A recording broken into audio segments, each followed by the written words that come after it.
tenho lembrado de uma frase de um poeta palestiniano que diz: para escrever um poema que não seja político, preciso escutar os pássaros. Mas para escutar os pássaros, preciso que cesse o bombardeamento. Fomos desautorizados enquanto intermediários de informação, enquanto profissão, com um processo, com regras, um crivo deontológico, pela capacidade que a internet deu às pessoas de cada um ser um emissor. Nós chamamos Working Class Heroes, que consta de uma proposta que fazemos a cineastas portugueses e estrangeiros de virem fazer uma residência artística na cidade e encontrarem a sua história.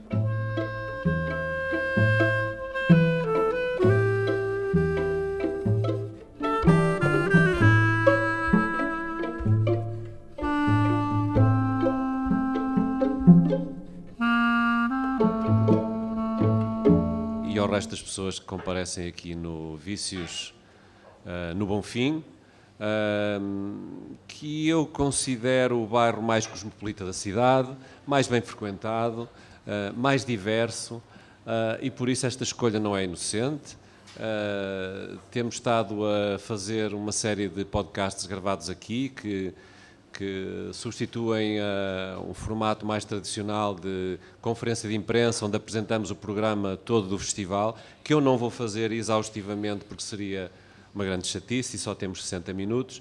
Prefiro que a Sara Barros Leitão e o David Pontes conversem comigo, em nome de um coletivo que é o Porto Pós-Doc, através do tema que é aquilo que nos traz aqui hoje, o Movimento dos Povos. É um programa temático dividido por 3 edições do festival. Começamos ano passado, o primeiro capítulo chamava-se Europa Não Existe. Eu estive lá. Claro que há aqui aproximações com aquilo que a Sara tem estado a fazer no trabalho dela enquanto atriz e encenadora, e também com a posição do jornalismo e do jornalismo de sobrevivência que é, hoje em dia, ser jornalista ou diretor de um jornal diário, que é o caso do David Pontes. Eu acho que o documentário encontra-se um pouco nesta estrada que não sabemos onde nos leva, mas que é uma forma de sobrevivência e de ativismo político e cultural, acima de tudo. E por isso o tema deste ano do festival é o tempo de uma viagem, que é um tempo variável e é um tempo que em 2025 não é mais o tempo dos filmes que chamávamos road movies, é um tempo dos filmes que hoje em dia são histórias de fuga, são histórias de sobrevivência, de fugir da guerra, de fugir da morte certa, de perseguições, e o Porto, este bairro em particular, é um lugar onde se vive quase em paz e em harmonia com várias culturas, com imigrantes que no fundo somos todos nós. O programa temático do Movimento dos Povos, para que fique registado, termina na edição 2026 com a terceira parte, com um título roubado a um livro da Leila Slimani, que é O País dos Outros. Bom, Sara Barros Leitão, não vou fazer a tua biografia, agradeço desde já a tua disponibilidade numa agenda ocupadíssima, atriz, encenadora, responsável pelo um dos lugares mais representativos do que é este bairro para mim, que é o Cassandra, aqui ao lado, na Avenida Camilo. Estás em cena com o Suplicantes, uma tragédia sobre imigrantes, inspirado nos mitos, que eu espero que tu possas apresentar um bocadinho mais daqui a nada. Não vou enumerar tudo que já fizeste, embora tenhas uma carreira que eu acho que está na memória de muita gente. E há aqui pessoas que vieram de propósito por tua causa, digo-te já, as minhas alunas da licenciatura de cinema, que estão a preparar um documentário sobre ti. Imagina. Não é sobre mim, não é sobre mim. É sobre o teu trabalho, sim. Eu sei. David Pontes, desde 2023 assumiu a responsabilidade da direção de um dos diários portugueses que mais nos orgulham, que é o Público, com uma história vasta, cheia de sobressaltos, como todos os jornais na contemporaneidade. Eu ia pedir-vos para começarmos com uma pergunta que estendo aos dois, que é como é que vocês veem esta forma de reagir àquilo que são ameaças ao nosso bem-estar e à civilização, que estão muitas vezes nos governos. Em Portugal há uma política instalada de direita que prejudica a classe trabalhadora. O festival encontra-se numa posição muito clara em termos do lado que nós apoiamos. Temos 12 ou 11 edições, a 12ª quase a estrear, no dia 20 de novembro. Aquilo que nós fazemos é manter viva esta chama do papel dos documentaristas no ativismo político, no desmascarar de situações, no levar o jornalismo e a linguagem do cinema para junto das pessoas. Esperar que todos os anos tenhamos filmes que espelhem estas histórias todas. Como é que vocês veem no papel de jornalista e no papel de encenadora e atriz as artes, e as artes que interpelam e que mobilizam e que fazem do público um público participante?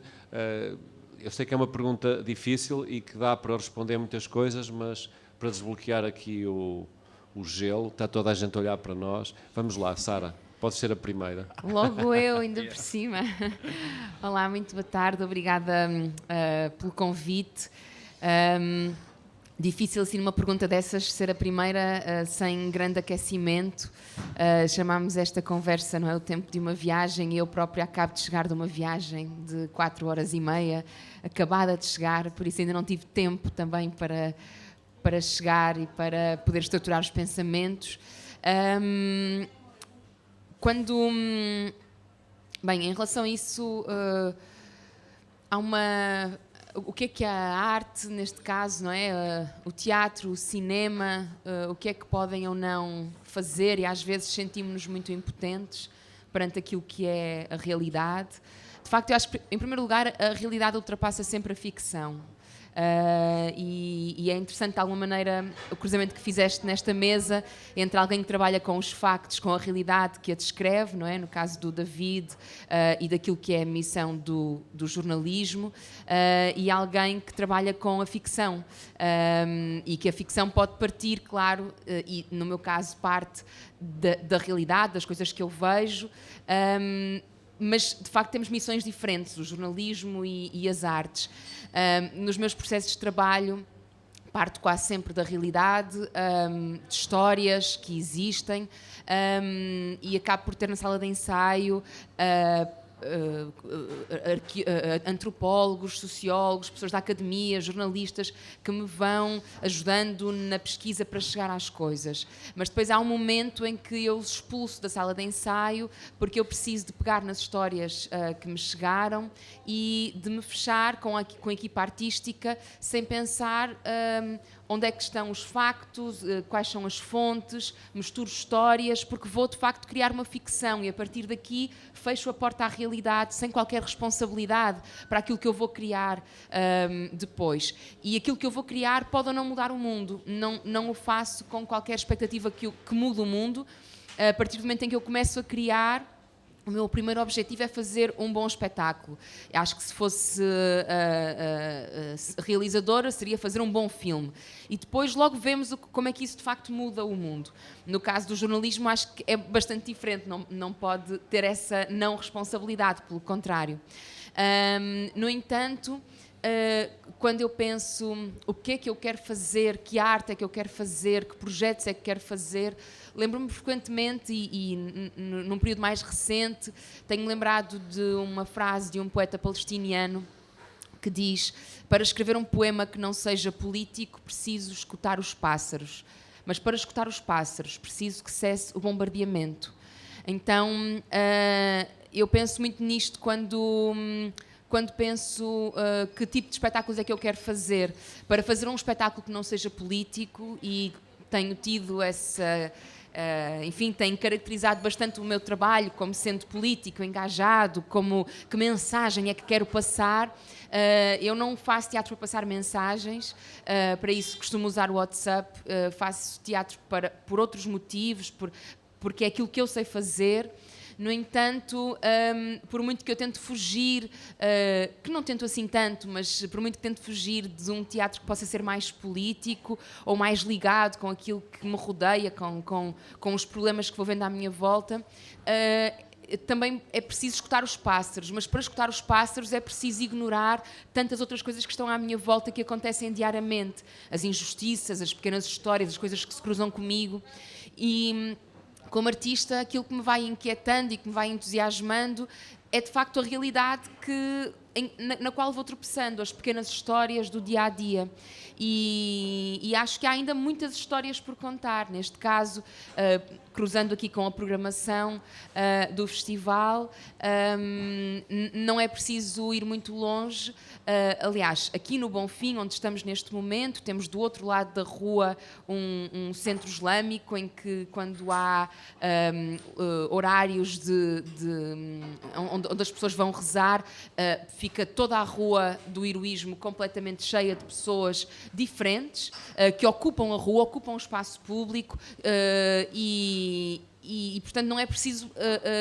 é preciso estar muito distraído para perceber que esses movimentos migratórios, eles existem e que estão nas nossas ruas. No meu caso em particular, no último espetáculo que fiz, que depois posso falar sobre isso noutras rondas, aquilo que fui buscar era algo que me inquietava muito, que não tem só a ver com as migrações, mas tem a ver também com as migrações e com uma questão de classe que para mim é indissociável. E temos visto ultimamente nas notícias, agora mesmo recentemente, toda esta lei da nacionalidade, etc. Percebemos que, e a lei da imigração, percebemos que quando se fala no revisitar dessas leis, não estamos a falar de toda a imigração nem de toda a nacionalidade. Percebemos que há cidadãos de primeira e de segunda e aquilo que os distingue é mesmo uma questão de classe. É isso que distingue as pessoas. E, portanto, no caso do meu último espetáculo, esse cruzamento entre as migrações e a classe foi dar a algo que para mim era muito evidente no espaço público, que eram os estafetas. Porque os estafetas são aquelas pessoas que têm uma profissão que é uma profissão totalmente precarizada, em que mesmo dentro dessa profissão há uma hierarquia de quem é que tem a carta de condução, quem é que tem o acesso à aplicação, quem é que tem a mota, quem é que paga a mota, quem é que paga o seguro. Portanto, há uma hierarquia mesmo dentro dos próprios estafetas. É uma profissão que é feita quase, na sua grande maioria, por pessoas migrantes. É a primeira profissão que conseguem ter, ainda sem ter papéis. Portanto, é a primeira coisa que conseguem ter quando chegam ao país. E, no entanto, apesar de também existirem migrantes nas estufas e em muitos outros sítios, nós, quando comemos os mirtilos, bem que sabemos que eles são apanhados por pessoas migrantes, mas a não ser que nós estejamos no Alentejo e estejamos a ver essas pessoas lá, é meio invisível. Os migrantes que estão como estafetas estão à porta das nossas casas nos dias de chuva para nos entregar o sushi à porta de casa quando nós não queremos sair. Então eles estão no espaço público, a dormir em cima das motas. Pronto, e esse cruzamento para mim entre os movimentos das pessoas e também a questão de classe interessou-me muito e foi aí que fui mergulhar. E por isso, só para terminar, acho que penso muito sobre isto, que pode... As Três Marias perguntavam o que podem as palavras, não é? Quando escreveram as novas cartas portuguesas, e eu pergunto-me isso muitas vezes, o que pode o teatro, o que pode o cinema, o que pode a arte, num mundo em que é tão difícil e que parece que a nossa ação individual não tem impacto nenhum. O que pode o meu espetáculo? Claro que não pode nada. Mas, por outro lado, não deixa de ser um privilégio a cada sessão ter 400, 500 pessoas que naquelas 2 horas escolheram sair de casa, porque para ir ao teatro ainda é preciso sair de casa. E podemos pensar também se para o cinema isso também acontece, não é? Mas o teatro acontece mesmo isso, é preciso sair de casa, desligar o telemóvel e ficar 2 horas ali naquela sala. E esse privilégio de comunicação em que temos 400 pessoas à nossa frente, permite-nos pensar o que pode o teatro. E pode ser uma janela para o mundo. O cinema pode ser essa janela para o mundo, em que percebemos que o mundo não é a janela de nossa casa, o mundo é uma coisa muito diversa e o cinema, a arte, mostra-nos a diversidade que o mundo é, e isso é muito belo. E quando nós percebemos essa diversidade de que é composto o mundo, temos menos medo do outro e do desconhecido. E é pelo medo que todos estes movimentos que falavas no início acabam por galgar. Então, quando temos menos medo, o mundo fica também um lugar melhor. E mais bonito. Sim. Mais bonito. David, em 2025 é com certeza mais difícil fazer jornalismo, dirigir uma equipa, todos os dias acertar nas manchetes, ter opinião, defender a sua equipa. Como é que é aguentar um diário como o Público numa época em que qualquer transgressão ao status quo é visto como radicalismo ou um pecado político para aqueles senhores que nos representam mais ou menos bem ou mais ou menos mal na nossa Assembleia da República? Vamos ver. Ter um jornal ou conseguir fazer um jornal é ter leitores. É ter leitores. Acima de tudo, esse é o primeiro ponto. Mas eu, correndo o risco de ser politicamente incorreto, quero-vos dizer... Pode ser à vontade. Posso? Então é assim. O Público não existia sem a SONAI. E sem ter um acionista que está disponível para todos os anos cobrir a parte negativa do nosso exercício. Mas, sem ter um acionista... Eu falo com a liberdade de quem já passou por muitos jornais. Eu comecei no Público há 35 anos, mas passei por vários projetos editoriais e por isso tive a oportunidade, ou às vezes a desgraça, de contactar com diferentes administrações e desde muito cedo estive nestes cargos de coordenação. E o Público tem a vantagem não só de ter essa disponibilidade de um grupo empresarial, como de ter um grupo empresarial que não vê. E eu sei que parece sempre muito estranho, tendo em conta todas as outras áreas em que eles estão, não vê o Público como uma fonte de lucro. Não é isso que procura. Tem uma tradição muito liberal, muito portuense, de dizer assim, o jornal tem que se esforçar por ser sustentável. E eu gosto de pensar que isso é uma das formas que eu tenho de conquistar a maior liberdade possível para que o jornal possa fazer e possa ter dinheiro para fazer aquilo que hoje às vezes é quase impossível. Se recuarmos há 35 anos, o Público tinha correspondentes, isto que tem a ver com a viagem, com a deslocação e com o tempo, tinhas correspondentes em Berlim, em Londres, em Nova Iorque, em Washington. Hoje eu tenho um correspondente em Bruxelas. E cada vez mais é difícil viajar porque custa dinheiro. E um acionista quando lhe perguntam, mas então afinal para que é que tem o Público? E ele diz, nós manteremos o Público enquanto ele for relevante para a democracia. E isso é um conforto que tu tens muito grande porque nos afina bem para um momento em que sentimos que estamos, de facto, a correr riscos naquilo que achávamos que era o nosso sistema melhor para conquistarmos, para conseguirmos evoluir enquanto humanidade, se quisermos, enquanto sociedade. É muito difícil também fazer o jornal porque aconteceu a internet. A internet trouxe ao jornal, ou trouxe aos jornalistas, a internet e tudo aquilo que pensamos no digital trouxe ao jornalismo fantásticas possibilidades de contar histórias como nós nunca imaginávamos que podíamos ter. Ideias que nós sempre tivemos. Eu sou da geração dos pregões e declarações do Blitz. Isso era o mais próximo que tu tinhas de contacto com os leitores, porque mostrava o que é que eles queriam falar, do que é que queriam falar. Hoje tu tens uma série de recursos e uma série de comunicação imediata que tem a ver com a internet. Mas o que aconteceu foi ao mesmo tempo que nós fomos desautorizados enquanto intermediários de informação, enquanto profissão, com um processo, com regras, com um crivo deontológico, pela capacidade que a internet deu às pessoas de cada um ser um emissor. E isto, por muito que fantástico e que pareça democrático, até de um libertarismo que nos trouxe para este mundo onde estamos hoje, que é alimentado pela mentira, alimentado pelo instantâneo, alimentado por um discurso em que o que vale é a rapidez, a sucessão e muito poucas vezes a constância, o demorado. Por isso, nós às vezes arrastando um jornal diário, impresso em papel, que começa a ser um problema, porque há cada vez menos gente disponível para o comprar, e eu não tenho sobre isso nenhum drama daqueles... É o que é. A vida será assim, os recursos mudaram, as gerações são outras, e por isso nós temos que nos adaptar a isso. Mas, simultaneamente, o facto de ainda teres um jornal em papel obriga-te a uma profundidade, a um saberes que as tuas palavras ficam impressas e não mudam, porque o resto é tudo muito mais movediço, muito mais rápido, muito mais acelerado.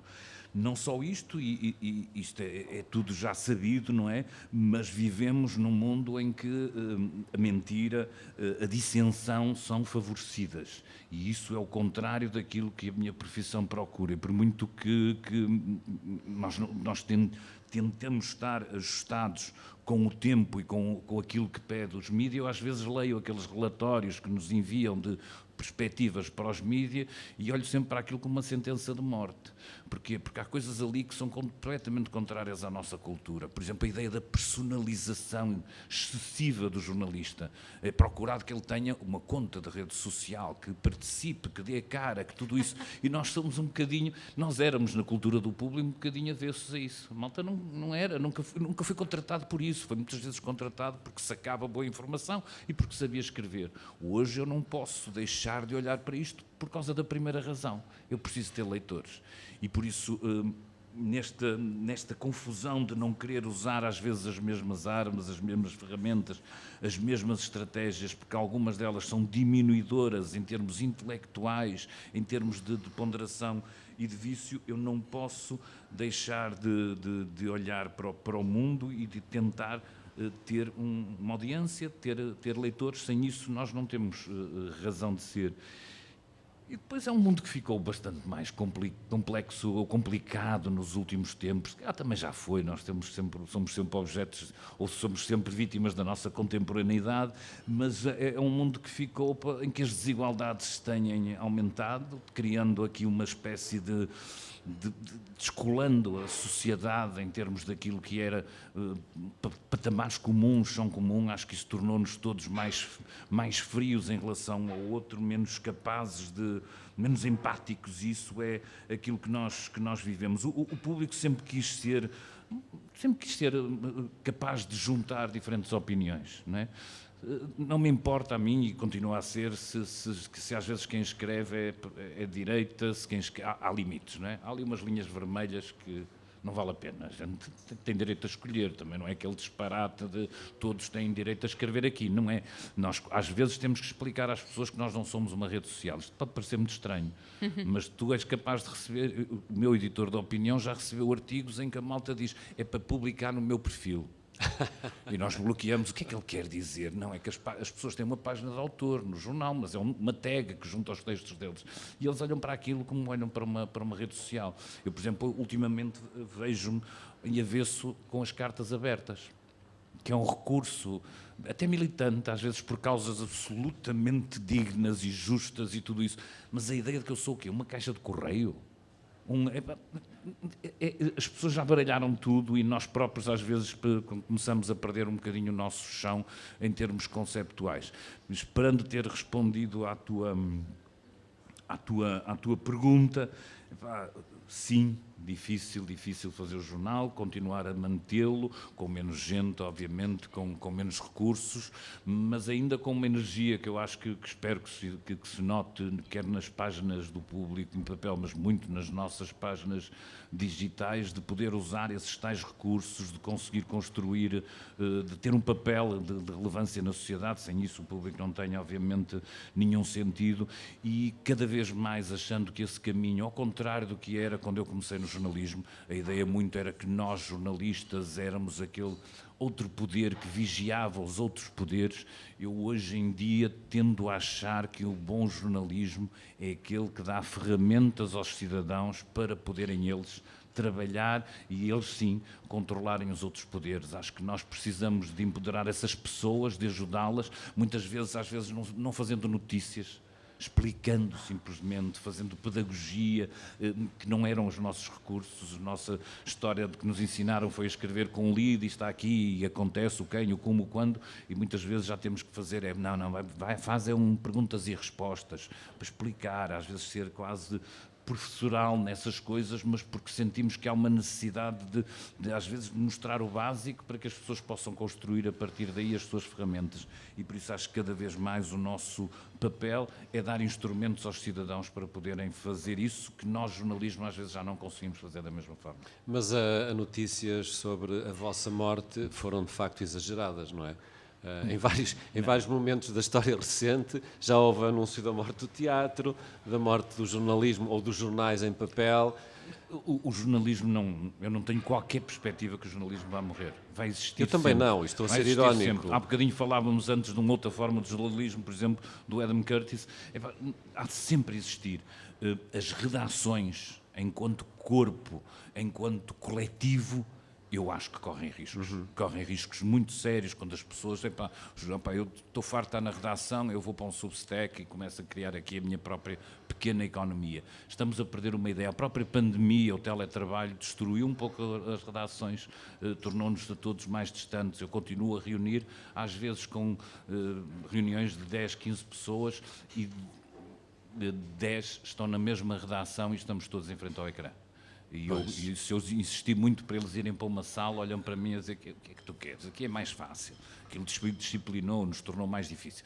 O público tem sempre aquela característica que eu gosto de sublinhar, porque eu sou do Porto, temos 2 redações e temos responsáveis editoriais em Porto e em Lisboa. Para quem está no Porto, este é o sistema mais confortável, porque as videoconferências nunca foram uma coisa tecnicamente muito apurada, e se tens 10 pessoas numa sala contra 2 que estão do outro lado, aquelas 10 vão conversar entre elas e vão se esquecer das 2 que estão do lado de cá.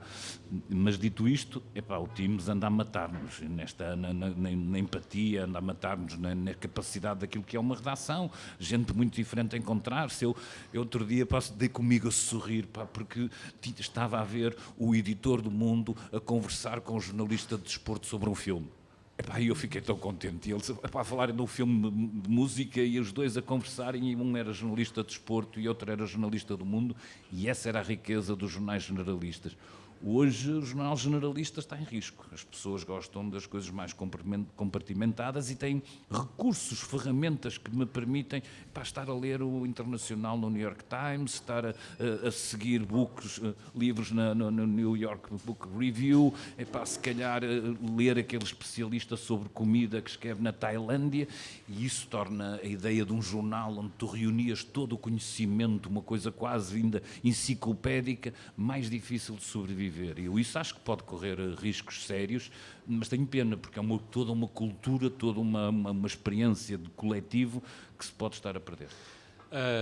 Sim, mas repara, pegando na ideia de há pouco sobre a morte anunciada do teatro, dos jornais em papel e do cinema, que também já por várias vezes foi vaticinada, assim, em termos internacionais, cá estamos. O papel de um festival de cinema muitas vezes é mostrar esse cinema que escapa a lógicas comerciais às vezes muito ditatoriais, porque hoje em dia o cinema tem regras muito pouco democráticas, porque quem produz os filmes em termos internacionais também os distribui, também tem as salas. Estamos a falar dos multiplexes que estão nos shoppings. E a cidade do Porto, voltando agora aqui àquilo que nos interessa, não só este bairro que não tem nenhum cinema, o Bonfim ainda não tem um cinema, mas estamos perto. Vou falar um bocadinho do Porto Pós-Doc e do papel que teve na última dúzia de anos. Há 12 anos atrás, quando nós surgimos, criamos uma rúbrica para estarmos presentes na vida dos portuenses todas as semanas, e programávamos cinema de autor, documentários, cinema independente, cinema que fugia à lógica dos multiplexes, no Passos Manuel, na sala de Passos Manuel, e uma rúbrica que se chamava Há Filmes na Baixa, que era quase como um grito de... O Trindade roubou do espaço. Não, logo a seguir as coisas foram acontecendo, felizmente. Primeiro abriu o Trindade com 2 salas e deixou de fazer sentido Há Filmes na Baixa, porque já havia, e entretanto reabriu o Cinema Batalha com uma lógica, com uma potência incrível e com uma presença na vida da cidade inegável, que é um centro de cinema, é muito mais que um cinema aberto ao público.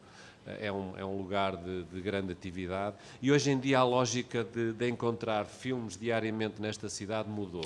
Mudou para melhor. Vou dizer as neiras, até porque não é a minha área, mas neste momento, e de alguém que passa mais de metade da semana em Lisboa, provavelmente o Batalha para mim é das instituições que nós temos na cidade, neste momento, eu estou a falar deste momento, cá para o ano pode não ser assim, Sim. mas neste momento é mais excitante.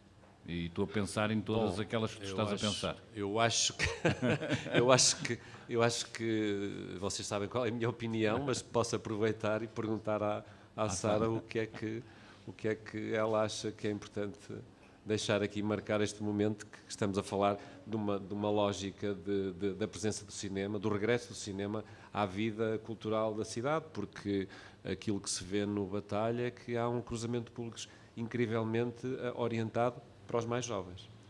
Sim, e estava a ouvir quando estavas a dizer neste momento, não sabemos como é que vai ser no próximo ano, pois não, vamos ver, há uma série de coisas que não se sabe como é que vão ficar no próximo ano, até porque os novos executivos gostam sempre de começar do zero uma série de coisas que estão a andar bem, portanto vamos não só ter de esperar para ver, como reivindicar muitas das coisas que são nossas, que são da cidade, e que mais do que pessoalizá-las no Presidente da Câmara que as pôs a andar, elas pertencem à cidade e nunca deveriam ter deixado de ser da cidade, não é? Isso para mim é importante.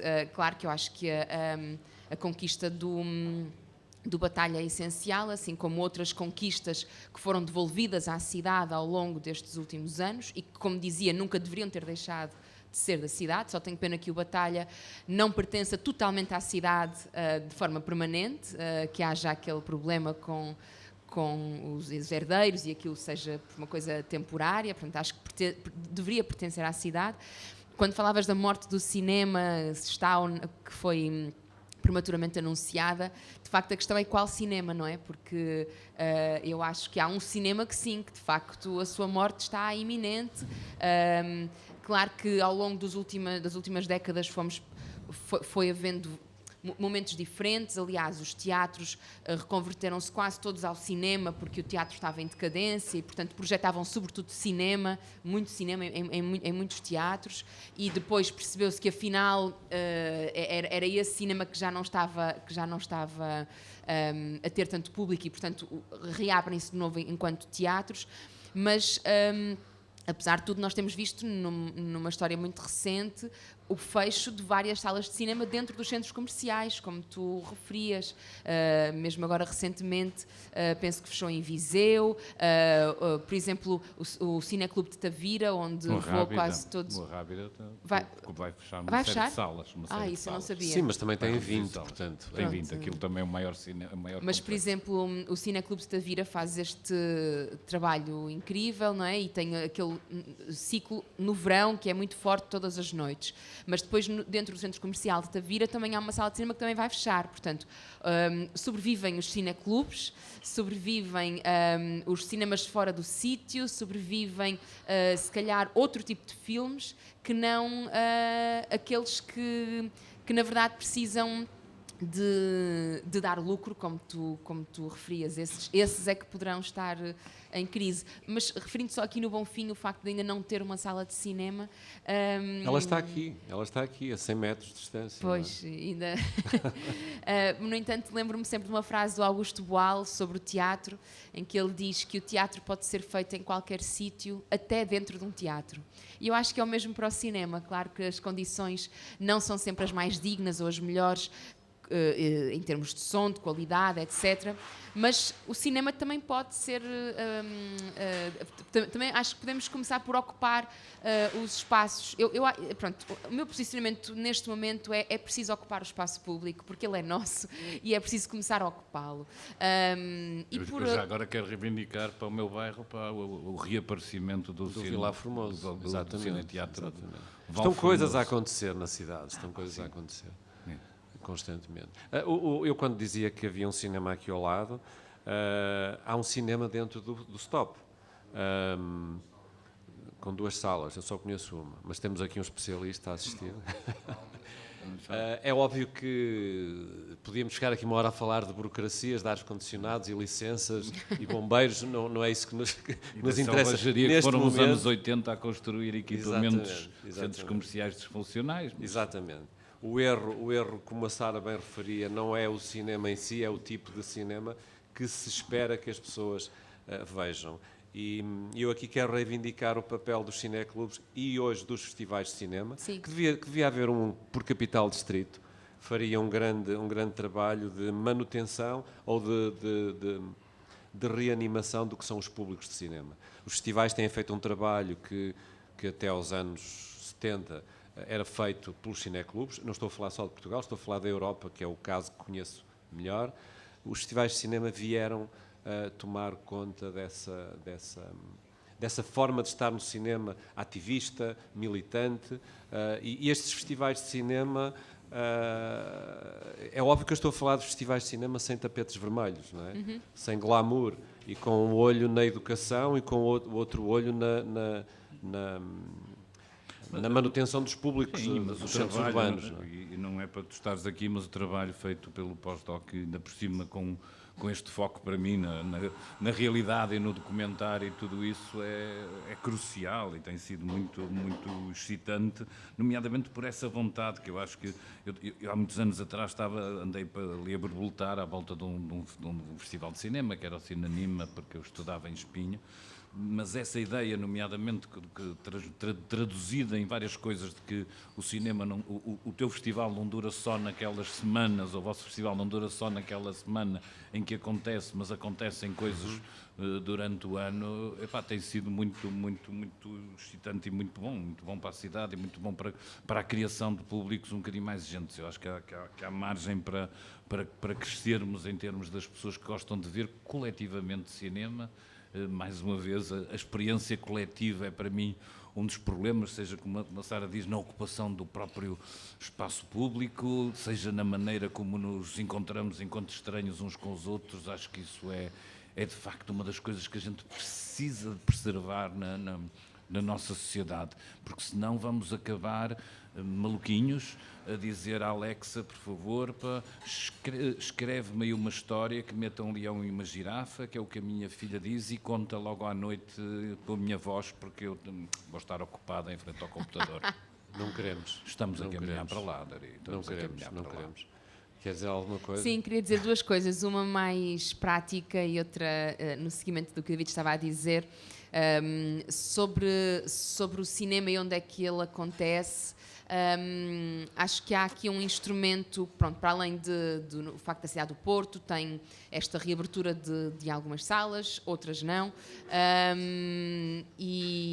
mas acho curioso que essa nova vida que se vê é fora dos centros comerciais, dos shoppings, não é, propriamente ditos, e isso agrada-me, ser uma coisa que é fora, que é no meio da cidade, mas há um instrumento a nível nacional que é recente, tem 4 anos e que está neste momento em nova fase de candidaturas nacionais, que se chama RTCP, Rede de Teatros e Cineteatros Portugueses, que é foi um projeto de lei que foi já no início dos anos 2000, começou a ser trabalhado por vários grupos parlamentares e que foi finalmente aprovado ainda pela Ministra da Cultura, Graça Fonseca, e foi assim um instrumento muito importante, esse avanço, porque permite que haja um apoio do Estado Central através de concurso,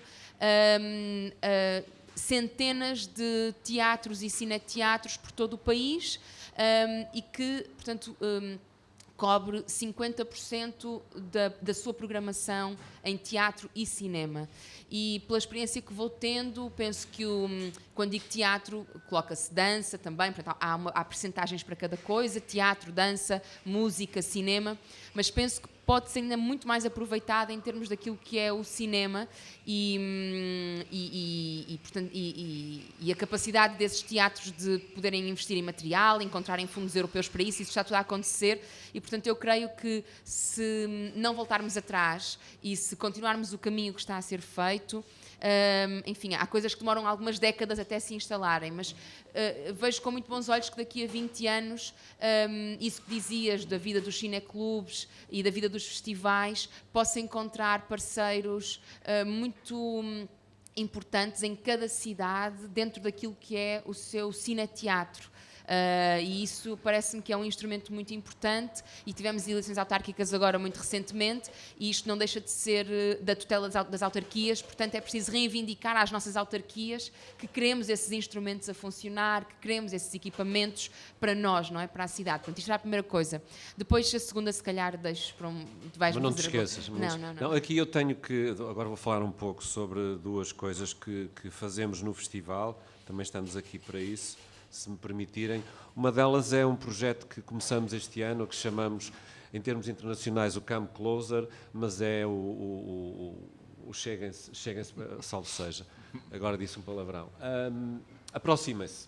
E o trabalho que vamos fazer no Come Closer é uma nova rúbrica do festival, é exatamente trazermos ao festival, na semana em que dura a programação, representantes de salas de programação independente de Lisboa, da Galiza também, no caso de Santiago e da Corunha, que há salas independentes que não estão dentro de centros comerciais, e de cineclubes que têm uma atividade regular, como Viseu, Guimarães, Viana, Joane, exatamente, também. E esses cineclubes vão cá estar reunidos num dia em que nós vamos apresentar alguns casos de estudo, vamos apresentar um livro que fala destes públicos alternativos nas cidades, e vamos desenvolver um trabalho em rede, como toda a gente faz, não inventamos nada, só copiamos, claro. Copiamos com vontade de copiar bem, e este trabalho vai com certeza levar aquilo que é a nossa mediação em termos de programa a essas cidades, sem lhes chamar uma extensão do Porto Pós-Doc, porque nem eles querem ser uma extensão do Porto Pós-Doc, nem nós queremos. Acho que o Porto Pós-Doc é um festival desta cidade e tem uma dinâmica muito própria. E essa dinâmica própria também apresenta outra coisa que este ano já vai na 4ª edição, que nós chamamos Working Class Heroes, claro que inspirado, mais um roubo declarado ao Lennon, e que consta de uma proposta que fazemos a cineastas portugueses e estrangeiros de virem fazer uma residência artística na cidade e encontrarem a sua história, a história da cidade. Para daqui a uma década, daqui aos teus 20 anos, como falaste há bocado, daqui a 20 anos, haver uma coleção de curtas, médias, longas metragens que contem as histórias dos não-heróis, dos cidadãos que tiveram uma ideia, que fizeram coisas importantes na nossa cidade.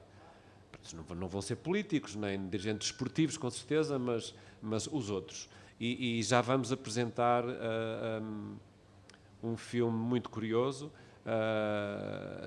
é o 3º, o 4º está filmado, e digo já que o 4º está filmado e o herói é um imigrante paquistanês que entrega comida.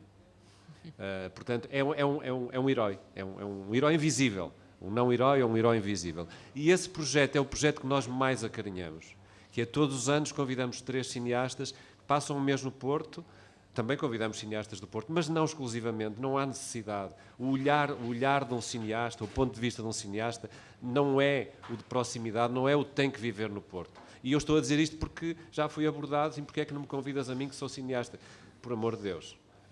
É óbvio que um dos objetivos desta parceria, é uma parceria que temos com a Fundação La Caixa, espanhóis interessados na cultura portuguesa, e ainda bem que pagam este projeto, que tem um canal online gratuito de documentários, que começou em Espanha, neste momento já faz concorrência às Netflix da vida, e que apostou no Porto Pós-Doc e também noutros festivais nacionais, para que a produção nacional, e neste caso a produção na cidade do Porto, seja uma realidade e depois tenha uma dimensão internacional.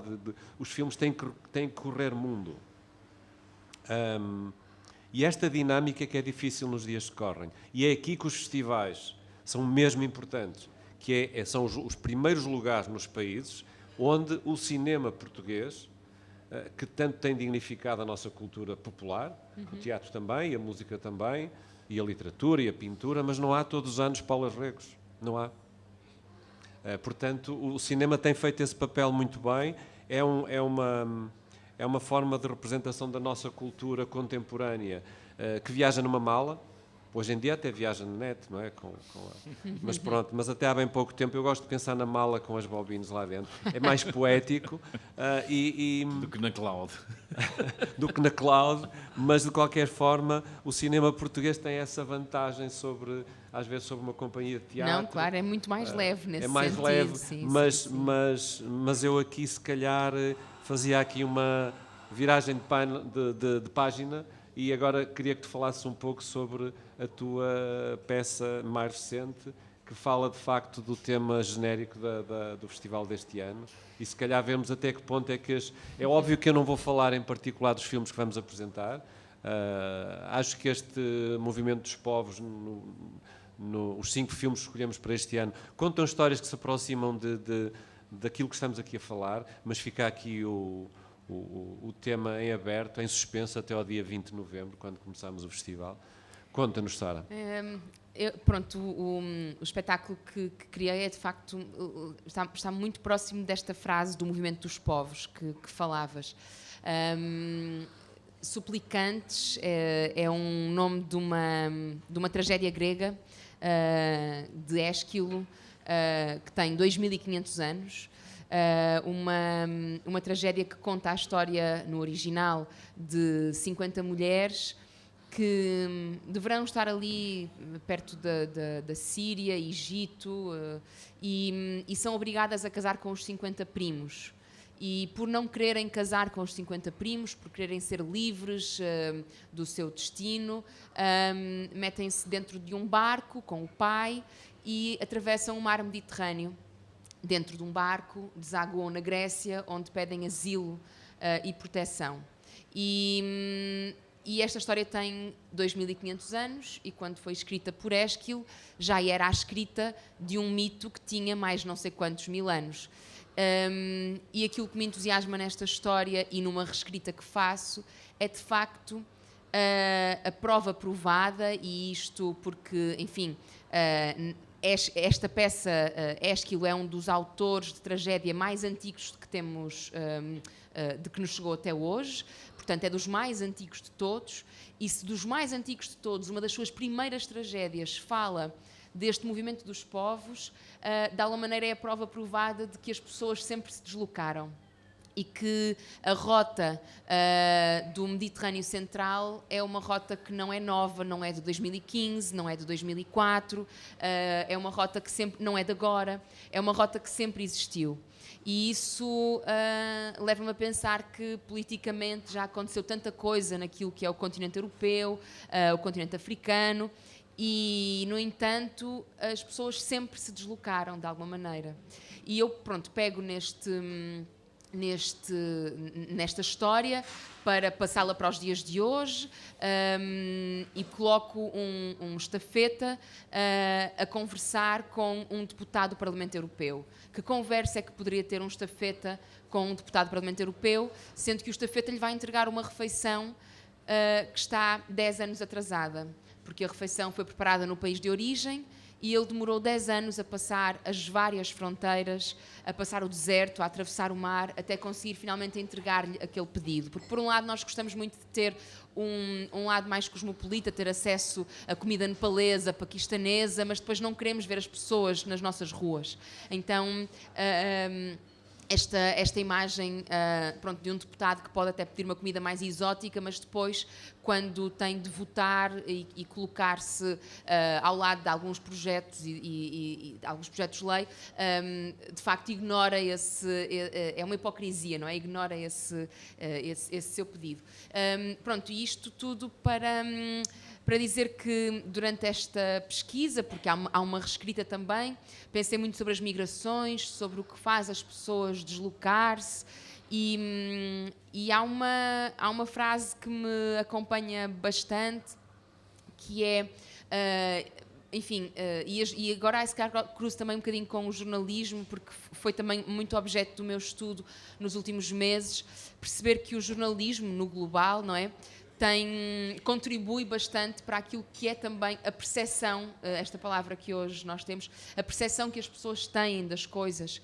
Isto porque, e às vezes contribui propositadamente, outras vezes não propositadamente, apenas porque está a fazer o relato da realidade. Mas, por exemplo, esta percepção que as pessoas têm de que, e eu fiz esta recolha de frases de deputados, europeus também, de como é que falam sobre estes movimentos migratórios, e recolhi frases como: é uma agressão contra as nossas fronteiras, isto é uma migração de proporções bíblicas. Enfim, tem assim uma série de coleções de frases completamente alucinadas, tudo usando palavras belicistas, não é? Que nos fazem acreditar que isto é uma guerra e, portanto, quando estamos em guerra, significa que as nossas fronteiras estão a ser ameaçadas, portanto, temos de nos armar contra uma ameaça exterior. E, por exemplo, quer dizer, o jornalismo contribui, de certa forma, para isso, por exemplo, porque há momentos no ano em que nós vemos 2, 3, 4 notícias de barcos a chegar, e barcos, e barcos, e barcos, e o jornalismo noticia esses barcos. E isso causa-nos a percepção de que essas pessoas estão a entrar, só que, na verdade, depois vamos a factos, não é? E claro que essas pessoas entram, de repente, num fim de semana porque está bom tempo. Então fazem essa migração quando está bom tempo. Mas depois, o resto do ano todo, não há barcos a chegar porque a meteorologia não permite. Por isso é que na primavera estes barcos acabam por chegar de uma forma mais regular. Mas, por exemplo, a entrada de pessoas na Europa de forma irregular é uma percentagem muito, muito, muito reduzida em comparação com a maioria dos migrantes que entram com visto, com contrato de trabalho, com passaporte, saem no avião, passam no aeroporto de Sá Carneiro. E não concordas? Não, já ninguém quer saber dos números, já ninguém quer saber da verdade. Pois não, vivemos num momento totalmente pós-verdade. E, portanto, o problema não é, tens exatamente, toda a razão, como é evidente. Depois, por exemplo, vemos gráficos, e fiz também esta coleção de gráficos em que mostram as setas das migrações, altamente inflacionadas, setas vermelhas enormes, que demonstram os gráficos, as pessoas a chegar, e as setas são enormes, e de repente, quando vamos a ver aquelas setas, em termos matemáticos, não correspondem àquilo que é, de facto, o volume e a entrada de pessoas. Então, isto é muito complexo. E há uma frase, como dizia, só para terminar e passar a palavra, uma frase que me acompanha muito, que é: as pessoas sempre se deslocaram, as setas é que se inverteram. E, de facto, se nós quisermos mesmo pensar sobre isto, nós, enquanto continente europeu, nós também entramos nos outros continentes sem visto, sem autorização de residência, e não era para pedir trabalho, nem para ter uma vida melhor, nem uma perspectiva de uma vida melhor. Nós entramos, matamos, chacinamos, queimamos, degolamos, nós colonizamos de uma forma completamente brutal, e hoje, já não entrando dessa maneira, não deixamos de ter lá uma pata e continuamos a explorar os recursos até ao tutano, continuamos esta vida que vivemos enquanto Europa, esta vida confortável, este estado social que nos vai conseguindo permitir uma qualidade de vida boa, água potável, e aspirarmos a que todos tenhamos vários iPads, carros elétricos, é feita com uma exploração enorme de outros países que, sendo completamente explorados, não têm outra forma senão procurar um lugar melhor para viver. E eu penso que essa ambição legítima de qualquer pessoa, que é uma aleatoriedade tão grande, tudo depende do lugar onde tu nasces. Se nós tivéssemos nascido em Gaza neste momento, que jornalista é que éramos, que festival de cinema é que fazíamos, que teatro é que eu faria, que filhos é que eu tinha, com a absoluta aleatoriedade de ter nascido ali, naquele território. E esta capacidade de podermos sonhar com um lugar melhor para viver, eu acho que é aquilo que é o mais digno e aquilo que nós devemos permitir a toda a gente, uma ambição de um lugar melhor. E termino apenas dizendo, tocando aquilo que ia dizer há bocado, que eu penso que vivemos mesmo tempos de um grande individualismo. E eu acho que essa é a chave dos nossos tempos. Concordo que, de facto, somos vítimas da nossa contemporaneidade, em que achamos sempre que os tempos que vivemos são os piores de sempre. Pronto. Não digo que sejam os piores de sempre. São trágicos, são dramáticos, há coisas horríveis, não sei se são os piores. mas que são tempos de grande individualismo, isso não tenho dúvida. Já lá vai o tempo em que, e vemos isso pela crise dos sindicatos, pela crise das coletividades, pelas coisas em conjunto, pelas redações em questão em coletivo, as salas de cinema vazias. As salas de cinema vazio, e esse individualismo é o que nos faz não ter empatia pelo outro e acharmos que o nosso problema é o que está no centro do mundo. E tudo contribui para isso, não é? Estarmos fechados e por isso achamos que nós somos o mais importante do mundo. Então eu penso que a arte pode ajudar também a combater isso de alguma maneira. Queres dizer alguma coisa? Eu também quero, mas diz-te o primeiro. Obrigado, Sara. Acho uma bela resumo da Sara. Eu acrescentava-lhe uma outra característica deste tempo, que tinha a ver com a ideia de que podemos mostrar às pessoas aquilo que elas são, que é, os números, essas coisas todas. Nós fartamos de fazer isso no jornal, mas já ninguém é capaz às vezes de acreditar. E eu acho que outra característica é a estupidez. A estupidez que é, não acreditarmos naquilo que é real. Para mim isso é estupidez, é manipulação muitas vezes. A estupidez que é tu perceber que tens uma sociedade a envelhecer, que precisa de gente nova, que não tem força de trabalho. O metro vai-se atrasar. As obras de alta velocidade não vão acontecer. E porquê? Porque não há mão de obra. Vão-te inventar desculpas, a razão é esta. A estupidez que é tu perceberes que tens uma sociedade que tem um nível de riqueza, um nível de prosperidade que está assente num sistema de pensões e tudo isso, que não vai poder ser alimentado porque não tem população suficiente, e tu crias regras e barreiras para que entrem pessoas novas. A estupidez que é perceberes que o mundo, obviamente, tem cada vez menos barreiras, cada vez mais capacidade de viajar, cada vez mais capacidade de nós nos deslocarmos e continuarmos, e continuas a fazer, por exemplo, da saída de jovens para a Europa como um drama. Que estupidez! Quer dizer, as pessoas saem porque querem, porque faz parte hoje das suas experiências, nem sequer saem de mala de cartão, muitas delas saem porque faz parte de um percurso de vida que se alterou completamente a partir do momento em que tens meios para estar às vezes mais próximo do teu filho que está em Londres do que daquele que está em Lisboa, porque apanhas o avião para Londres e é mais barato às vezes do que ir para Lisboa. A estupidez que é tu perceberes que os países vão ser mais competitivos num futuro tão próximo, conforme a sua capacidade de pedir e de ter gente que trabalhe competente e que vem de outros países. O Brasil está a fazer campanhas para começar a pedir imigrantes. E tu continuas a caminhar, parece assim, talhado para uma coisa estúpida, porque estás a obedecer a critérios e a divisões ideológicas, algumas delas fundadas num passado para um presente que já não existe, em que elas já não deveriam ser validadas, mas que servem muito bem porque são simples, porque são básicas e porque respondem a alguns receios estúpidos.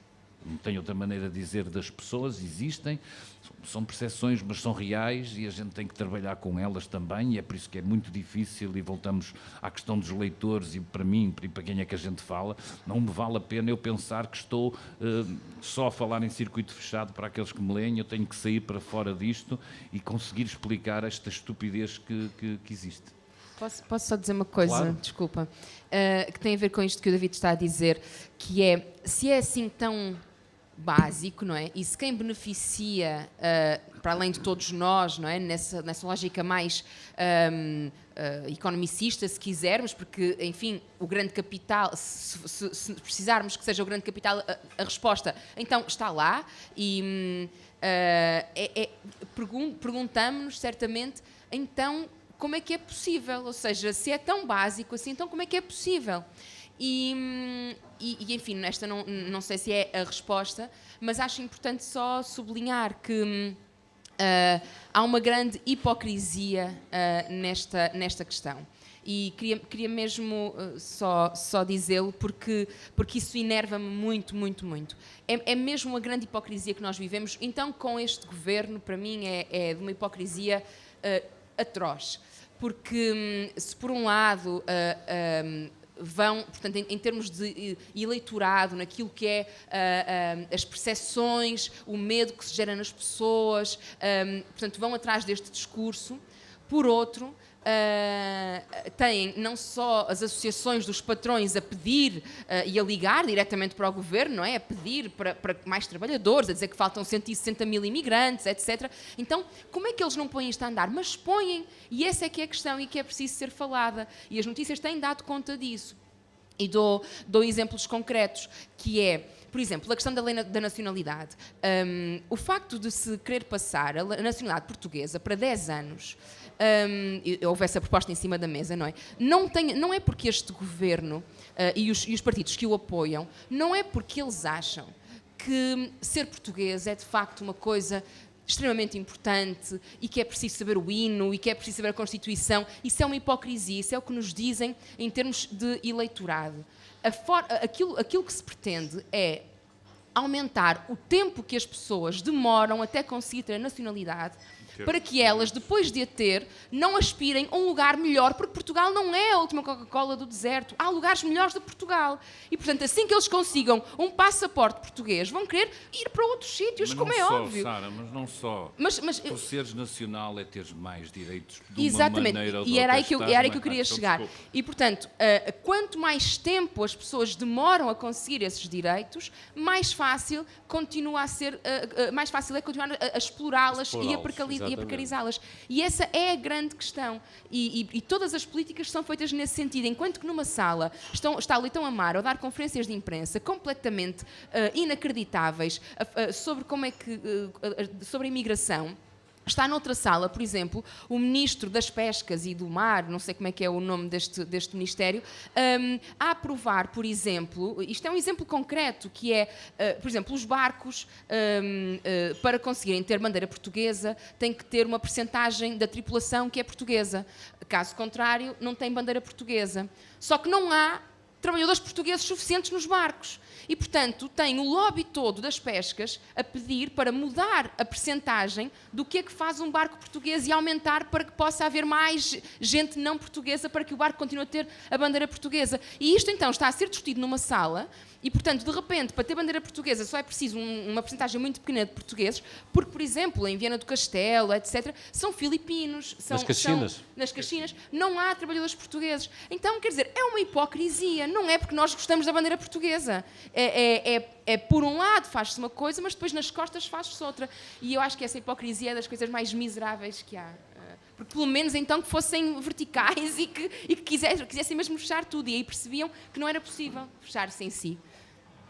É muito fácil estar de acordo com estes dois convidados de hoje, mas vamos ter que acabar porque o tempo acabou. Eu tinha aqui muito mais perguntas para vos fazer. Acreditem. Assim. Ainda queria falar, já não vamos falar do Zoran em Nova Iorque e as micro-revoluções que se anunciam para uma cidade tão cinemática, e com tantos movimentos políticos que ele faz que aquilo com um sentido cénico, pá, e de representação absolutamente fabuloso e às vezes desarmante. Eu não consigo parar de pensar num vídeo. O Zoran é filho de uma cineasta indiana e de um ugandês, é de nacionalidade ugandesa também. E que foi o último filme interessante sobre o movimento dos povos que eu vi ali na Praça da Batalha. Mississippi Massala, claro que sim, e imagino. O Zoran tem essa coisa desarmante e acho que é excitante a gente seguir, porque estamos fartos de más notícias, eu sei, nós temos que dar muitas e estamos fartos de más notícias e é muito interessante ver alguém para que... E não me consigo esquecer deste vídeo, ele a tirar uma bicicleta e há uma senhora do outro lado que começa a berrar "Communist, communist!"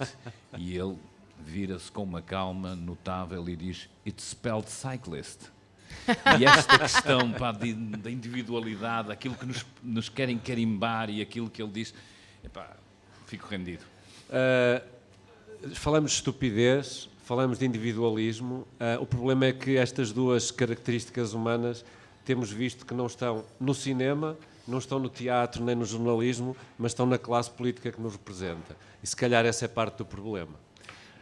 Muito obrigado aos dois, muito obrigado aos presentes aqui na sala e fiquem atentos à programação e apareçam por lá, estão todos convidados. E muito obrigado a todos. Vida longa. Obrigado.